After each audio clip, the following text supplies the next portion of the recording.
Bienvenue sur Africa 24 dans cette nouvelle édition du 12-15. Au sommaire de l'actualité, la République du Congo lance un programme vacances pour la jeunesse du pays.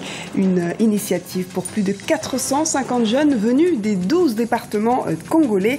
Au programme des jeux, du sport, mais également des travaux communautaires. Le virus Ebola continue de progresser en Afrique de l'Ouest. Le Nigeria, pays le moins touché, a confirmé 4 cas mortels. Ces cas sont concentrés pour l'heure à Lagos, la capitale économique. Mais les autorités se mobilisent pour limiter sa propagation. Et du sport à la fin de cette édition, retour sur les résultats de la finale des playoffs 2014 du basketball féminin au Rwanda. La formation de Ubumwe, championne de la saison, a rencontré l'équipe du RAP, 3e du championnat. Mais d'abord, Robert Mugabe, nommé président de la communauté du développement de l'Afrique australe, la SADC. Le président zimbabwéen a pris la tête de l'organisation sous-régionale ce dimanche lors du 34e sommet ordinaire des chefs d'État et de gouvernement de cette dernière. Un sommet qui, je vous le rappelle, était placé sous le thème de la transformation et du développement économique de la région. Dans le reste de l'actualité, des soldats tchadiens ont libéré 85 Nigérians ce dimanche. Cette force armée aurait intercepté un convoi de bus transportant une centaine d'otages. Plus de 30 otages seraient toujours aux mains des insurgés islamistes, cela dit.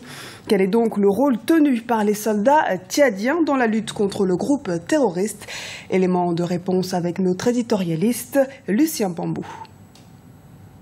Cette libération montre que l'armée tchadienne est une armée relativement aguerrie dans la mesure où elle connaît à la fois les lieux, elle connaît le combat aussi bien dans le désert, dans la forêt que dans la plaine. C'est une armée de métier, c'est une armée qui, par rapport aux autres armées, où la stratégie et la tactique jouent un rôle très important.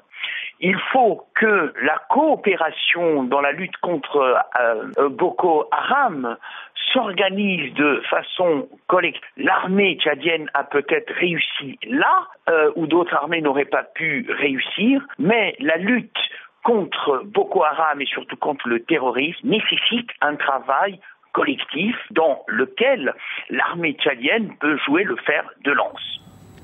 Consolider l'unité nationale en passant par la jeunesse, c'est l'objectif que s'est donné le gouvernement de la République du Congo. En cette période estivale, plusieurs enfants de la région de la Lekumu ont pu partir en colonie grâce à une initiative de l'État.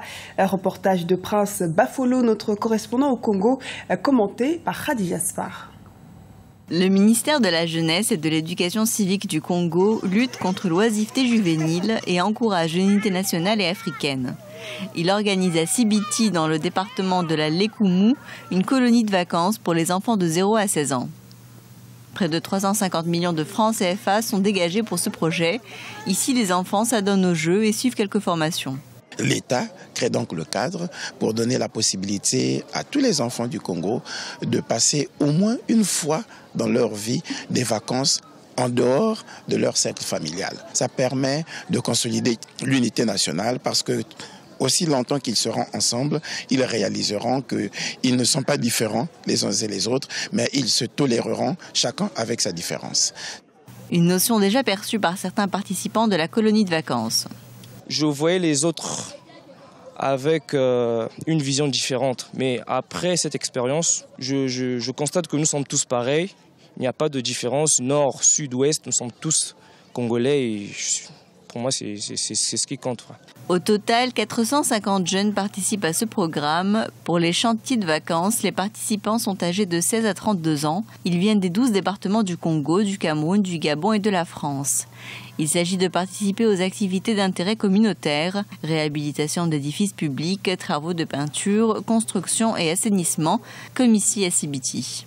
J'ai appris énormément de la culture congolaise. J'ai appris également à savoir vivre à l'extérieur du pays. Donc c'est un peu cet ensemble d'expériences que moi, une fois de retour dans mon pays, je vais essayer de partager à l'ensemble des jeunes qui m'entourent. Ouvert le 30 juillet dernier, la colonie de vacances et le chantier ferment leurs portes ce lundi. Selon le ministère de la Jeunesse et de l'Éducation civique, l'État congolais va préparer la rentrée scolaire de tous les participants. Reprise du procès de Karim Wade ce lundi 18 août. Reprend à Dakar le procès du fils de l'ancien président sénégalais jugé pour enrichissement illicite. La Cour de répression de l'enrichissement illicite vient de se déclarer compétente pour le juger. En effet, les avocats des deux parties ne s'accordaient pas sur la compétence de la juridiction spéciale à juger l'ex-ministre. Karim Wade reste quant à lui détenu dans la prison de Rebeuss au Sénégal. La situation sanitaire est en état d'alerte au Nigeria. Les cas d'Ebola se multiplient dans le pays. Plusieurs personnes sont décédées ces derniers jours. Des dispositions sont prises dans les hôpitaux pour limiter la propagation du virus. Aminata Diak. Au Nigeria, l'inquiétude monte avec la progression de l'épidémie d'Ebola dans le pays. Ces dernières 48 heures, 4 cas mortels ont été confirmés par le ministère de la Santé. À Lagos, la capitale économique, les hôpitaux publics sont en alerte. 8 nouvelles personnes infectées par le virus sont isolées et soignées. Certains de leurs proches sont également pris en charge. Nous pensons que le gouvernement est débordé. Il ne peut pas résoudre le problème tout seul et c'est pourquoi nous n'avons pas d'autre choix que de demander de l'aide à la communauté internationale.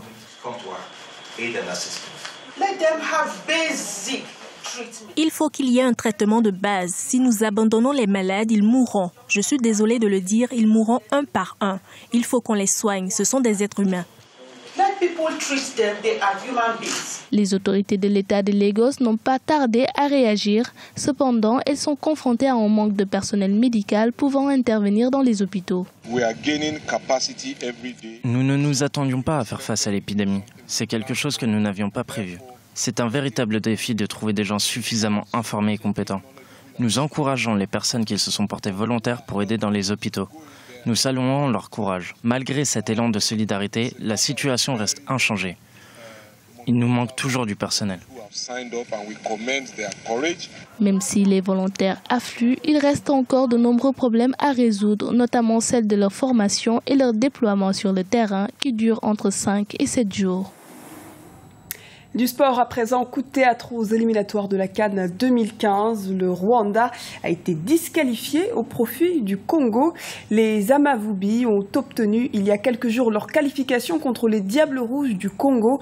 Mais la commission d'organisation de la Coupe d'Afrique des Nations Orange de la CAF a répondu favorablement au recours déposé par le Congo contre Tagui Etekiama, encore appelé Dadi Birori, en cause l'utilisation frauduleuse d'une double identité par ce joueur.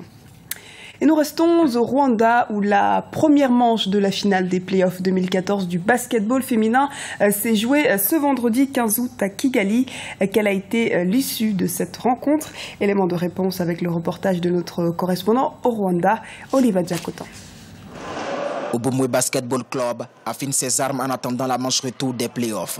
Les champions du pays des 1000 collines ont dominé largement la formation de rap pendant la première manche de la finale des playoffs 2014, le vendredi 15 août à Kigali.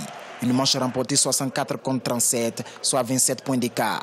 Les Bleus et Blancs de Kigali ont été les meilleurs sur tous les cartons grâce à leur détermination et à leur agressivité. Une victoire qui confirme le statut de favori du club. Nous sommes très heureux d'avoir gagné ce match.